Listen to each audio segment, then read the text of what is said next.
National conference के शमी ओबराय ने कहा कि वो जम्मू कश्मीर के लोगों की आवाज संसद में उठाएंगे।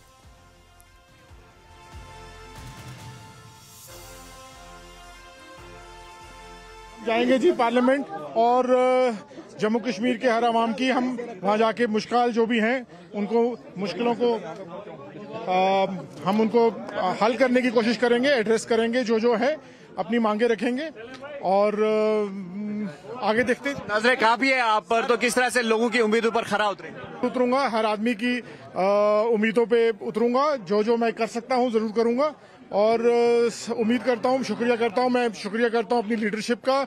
मैं बहुत खुश हूं जी, आई एम हैप्पी दैट अब मैं रिप्रेजेंट करूंगा सिख कम्युनिटी को और ये भी चाहता हूं कि मैं पूरे जितने भी कश्मीर के मुसलमान, हिंदू, सिख भाई हैं सबको रिप्रेजेंट करूंगा। जम्मू सिख कम्युनिटी के काफी इश्यूज है, रिजर्वेशन का इश्यू है, बाकी चीजें हैं, तो किस तरह से आप देखेंगे जी, उस पर हम जाके वहां बात करेंगे, वहीं देखेंगे।